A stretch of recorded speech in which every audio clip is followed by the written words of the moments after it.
So the biggest thing that comes to my mind first is my daughter. It was a number of years ago, probably in 23, somewhere in 2023.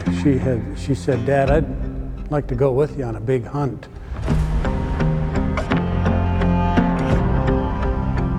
Well, I'm Jerry Gingrich. I'm a hunter ed instructor, and ironically, my dad was a hunter ed instructor, so I took the class at 12 years old, and for some reason I was very excited about hunting. My oldest brother, we all hunted as four of us brothers were hunters, but my oldest brother, which I'm the youngest of the four, he was a professional hunter, trapper, and fisherman.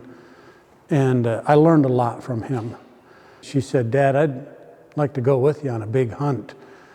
And well, I wasn't sure exactly what that meant, and I kind of forgot it.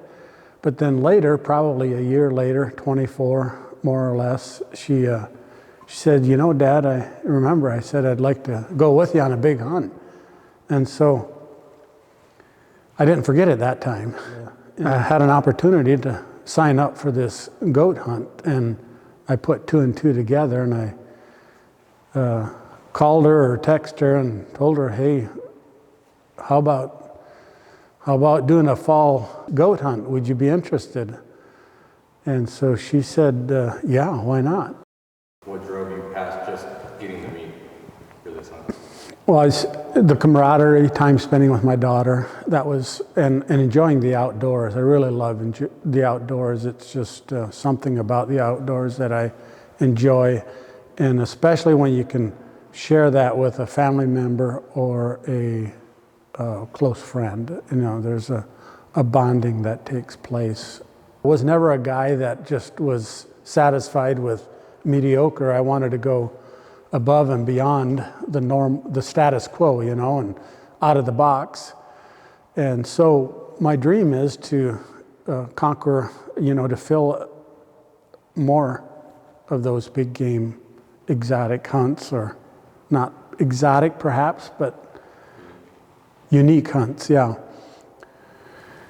Well, I was pretty confident, you know, that I was going to be able to come out of it successful, but you never know. You know, there was a couple of weeks there prior to the hunt that I'm like, am I crazy, or what did I sign up for? You know, I'm like, I had all these doubts and misgivings, but then as the time got real close and we actually started packing and getting my gear ready and all that, it was coming, it was going to be a reality, you know. But I had no idea what the terrain was like and all that, and what the guides were. I never met. I did meet the senior guide, but the two guides that actually went on with us, I had no idea who they were, but it turns out they were nice guys, Kai and Jack. They were both in their 20s, and they both went above and beyond what they had to, you know, and they really made it a good, meaningful hunt. We're going to fly to Kodiak, from Kodiak to base camp on Saturday. Well, it turns out it was windy, and we weren't able to fly that day. I still remember the disappointment. I was so into it. I had met the guides, and we were ready to fly. You know, had everything ready. We're having breakfast there at the motel, and we were ready to go. And then Joe, which turned out to be a lady, I thought it was a guy, she texted and said that it's probably not going to be a fly day. It's too windy. And then Sunday morning, the weather was good, and we were at the boat dock. Got the plane before it was even daylight. And so we got on the plane and took off. It's about an 80-mile flight. The island itself is about 100 miles long, and it was an 80-mile flight. Beautiful flight. The sun was coming up, and it was just absolutely gorgeous when that flight going over the snow-capped peaks, and one of the guides poked me from behind and said, "There's a bear." And so there was this big brown bear running along the beach as we were coming in. And so that was our first sighting of a big Kodiak brown bear. We landed and loaded all our stuff on the raft and took it to the camp, and we regrouped there and loaded our backpacks and headed for Spike Camp that afternoon. Now, we were not able to hunt that day, with the exception of the deer. It's legal to hunt the deer on a fly day, but the goat it's not. So anyway, Spike Camp was about 3 miles from base camp, and it was a fairly easy hike. It was some altitude gain, but not a lot. But as we were going there, we would stop and glass a lot for deer, because we knew that we were able to kill a deer that day, but we weren't really, into it. We had a lot of time that day to get to Spike Camp.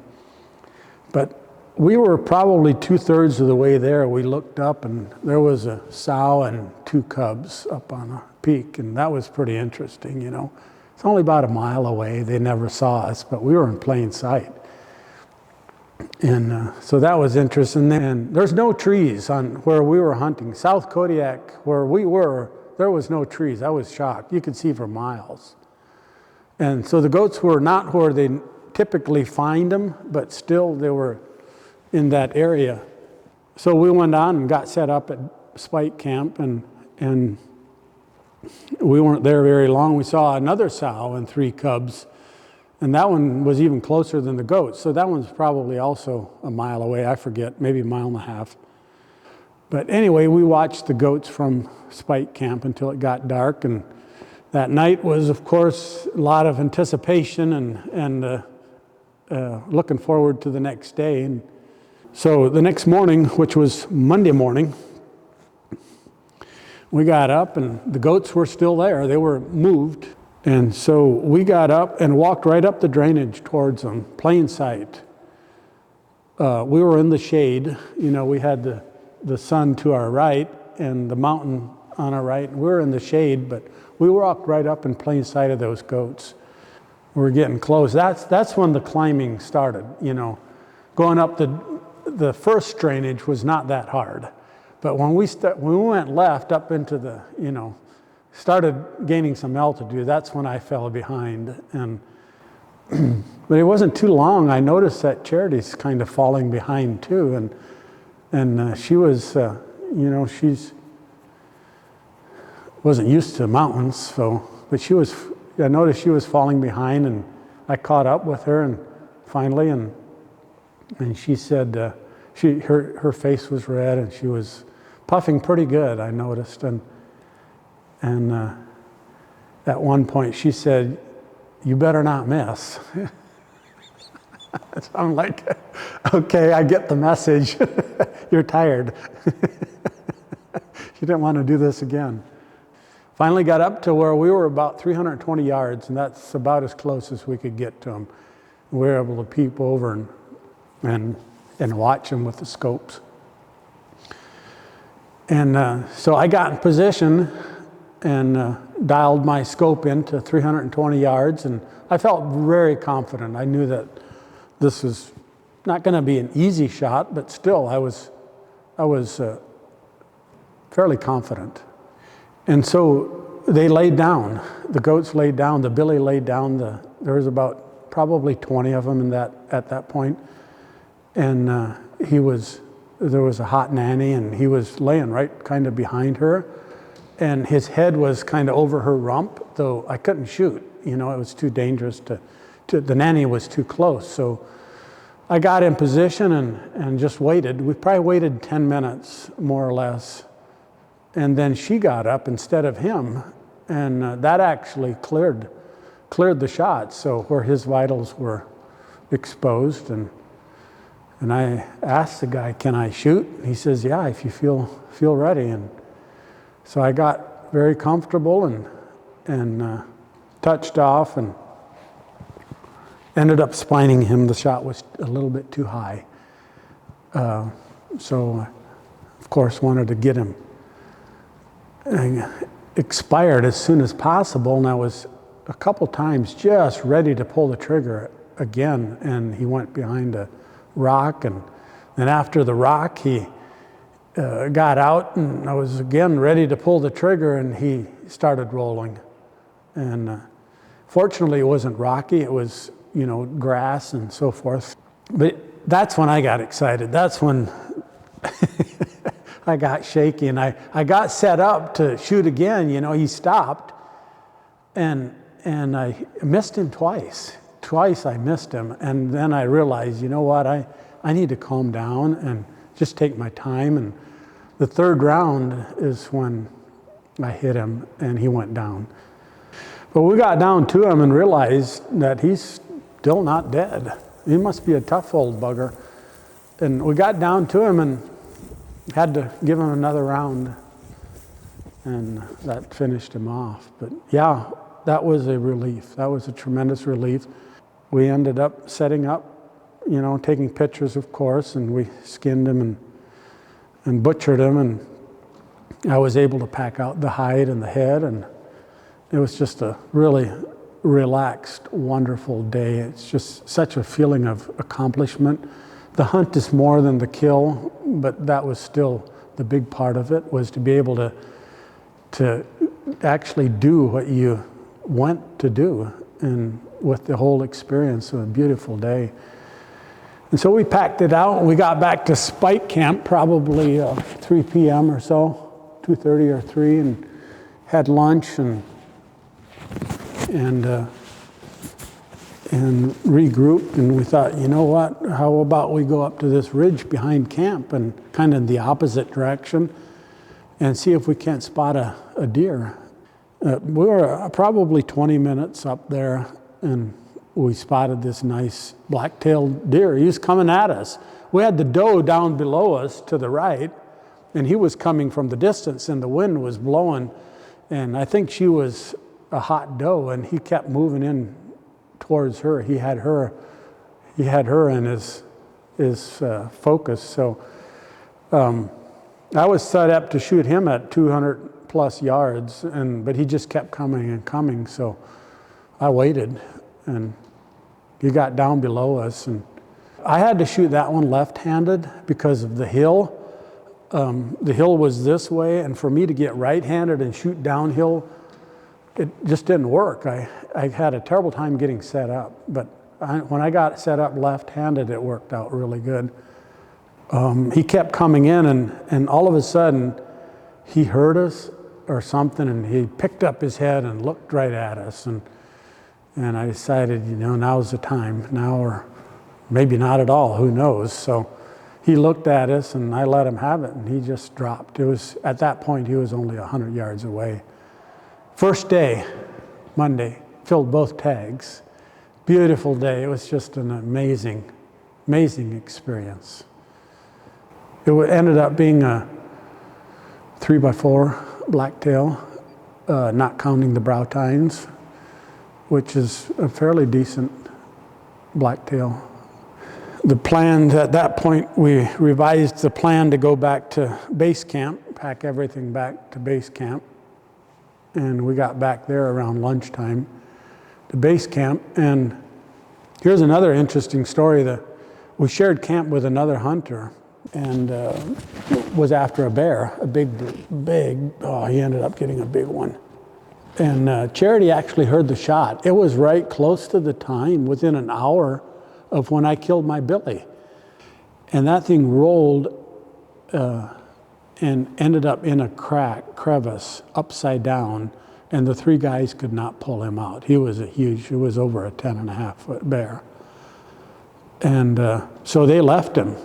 They left him that night, and that was the same day that we killed, Monday morning, that he killed that. And the next day, 5 of them went back there. Charity and I hung out at base camp, but 5 of those guys went back there to pull him out of the crevice and skinned him. But they ended up getting a real neat picture because he was in the crevice, and so his legs were up, right? So that it got stiff, and his legs were up straight, and when they got him out, his leg was still sticking up straight. So they got behind that and made for a real good pose. And that was a neat story too. That was fun. So that was Tuesday, as I recall. And we had the plane scheduled to fly in Tuesday evening at about 4 p.m.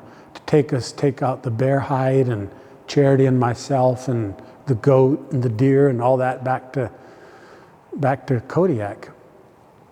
And we did have satellite there or Starlink at the base camp, so we weren't there very long, and the guide said, "Doesn't look like we're getting out today. It's too high winds." And then he started looking at the forecast, and the forecast was like for 3 days of this wind. And so we ended up sitting at base camp. Charity and I slept in the tent right next to the cabin, and ended up spending 4 nights and 3 days there, just waiting for the wind to die down. So it was Saturday morning before we got out of there. And I mentioned something about 3 days and 3 nights, spending at base camp. It was a relief because we had the tags filled, and it was all good. We enjoyed the hunting stories and everything, but I mentioned the 3 days and 3 nights, and Charity said, "Yeah, it's like 3 days and 3 nights being in the belly of a whale." I wasn't sure what to prepare for. I didn't know what our accommodations were going to be, at how much we're responsible. We did have a checklist, or a gear list rather, that we followed.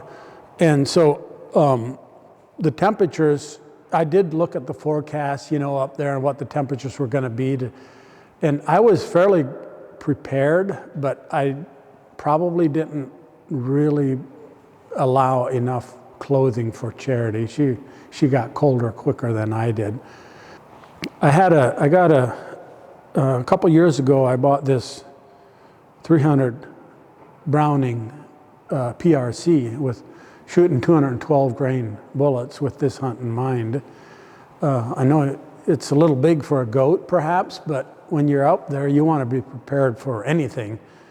And I do want to be able to use it for a brown bear. Hopefully the next time on Kodiak, it'll be for a brown bear. I don't know when, but that's on my bucket list to go back to Kodiak with a brown bear tag.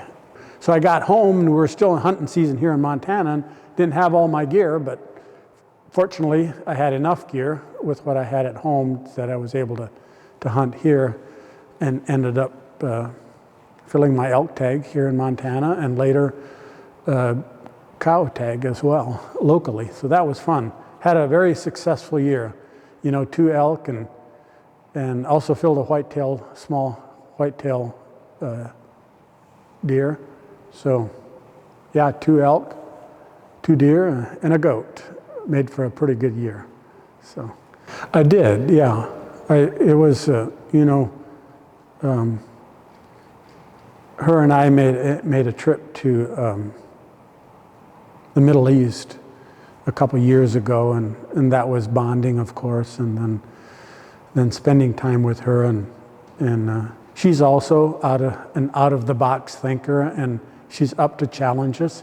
She's literally traveled around the world, and in various, with her and her friend. And so she's not afraid of challenges, and when she sets her mind to something, she'll do it.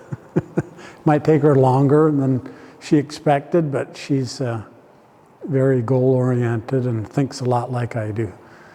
And so I'm thinking that if she goes again with me, she'll be a tag holder. So this was, of course, just kind of a ride-along for me, and doing some of the videoing and pictures and stuff, but I'm thinking that she's going to want to get into the hunting as well. So I wouldn't put her past her to go somewhere and kill something big one day.